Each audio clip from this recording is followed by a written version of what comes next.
My name is Dr. Ashish Manohar, and as per the need and as per the suggestion from many, here is what I'm going to tell the Sustainable Development Goals, each goal with targets and indicators. Okay, so let us start. SDG1 with targets and indicators. Ending poverty in all of its formats, forms, and dimensions everywhere. That is the first goal. It has 7 targets and 13 indicators. Now the target 1.1 is person or family. Now what is poverty? The definition of poverty differs everywhere, but internationally accepted poverty line definition is if a person or family is earning 1.25 USD per day, $1 per day, or rupees 100 per day according to present situation in India, then that family or person is supposed to be under the poverty line. So, according to the first plans accepted in 2015, is that by 2030, we have to reduce the poverty in all the formats. Okay, and before pandemic, it was 2030 was the deadline. Now, course correction of 5 years or something would be there. So, what are the indicators to indicate? There is only one indicator for this, for the target 1.1, is the major indicator is proportion of population under poverty line, may be urban or the rural.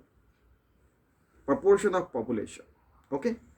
Now target 1.2, reducing at least 50% of men, women, and children living under poverty by 2030. Again, course correction might be there, but there are 2 indicators to indicate here.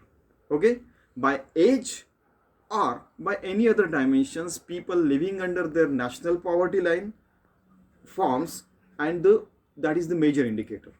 Okay, now target 1.3 is there.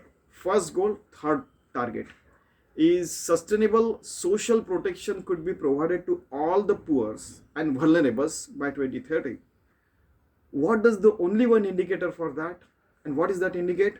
Proportion of population covered under the social protection, including children, differently able people, unemployed, and all such vulnerables. Okay, proportion of population covered under this social protection.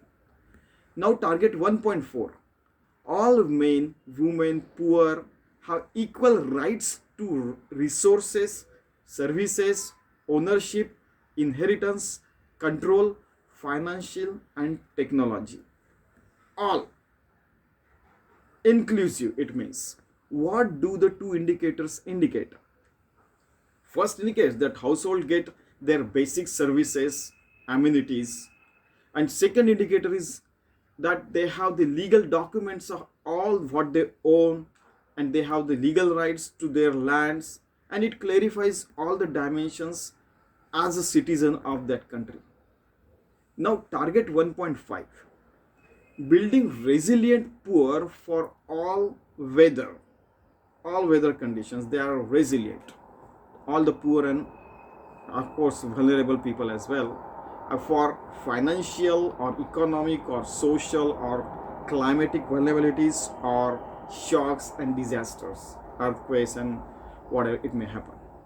Okay, now what are the 4 indicators for this target 1.5? These are almost all are proportions only.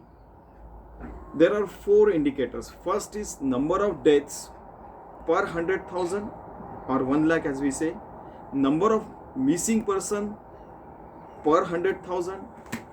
Third is number of people affected by disaster per 100,000. Okay, this is the first indicator. Second is direct loss per GDP. How many people suffer the direct loss per GDP?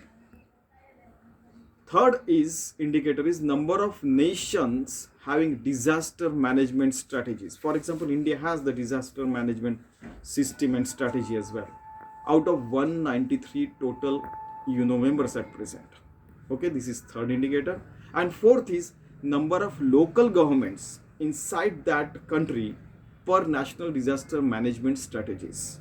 Suppose there are 30 provinces in India, out of them suppose 29 have the national disaster management strategies, so it becomes 29 by 30. Now, there are target 1A and 1B as well in this. Now, target 1A is to ensure poverty reduction in all dimensions, ensuring mobilization of resources at grassroots level for and with enhanced cooperation and considerations. What are the two indicators for this? Government resources directly allocated to the program out of total GDP. For example, directly they are allocating 40% of GDP, the 40% by the total GDP. Maybe if 1 trillion is GDP, then 400 billion. Okay. Then second indicator is proportion of government resources dedicated to the basic needs like education, health, social protection out of total GDP. Okay. It means 2% going to education, 10% to health, and social protection maybe 40%. So total it comes out to be 2 plus 10 plus 40. It comes up to be 52%. It comes out to be. Okay, like that.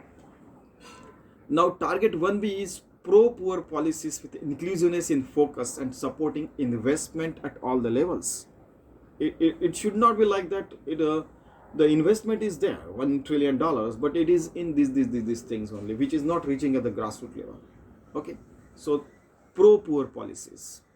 What is the only indicator for that? You see, proportion of government spending by funds that do not help the poor, women, and vulnerable. That is, they do not reach at the grassroots level. Suppose out of 1 trillion, 600 billion are going for the investment, but out of them 400 billion are not reaching at the grassroots level. Then 400 by 600, I mean 400 by 1 trillion, they do not go at grassroots level. Then that is the indicator. So I hope we understood all these points, the targets and indicators in the SDG1.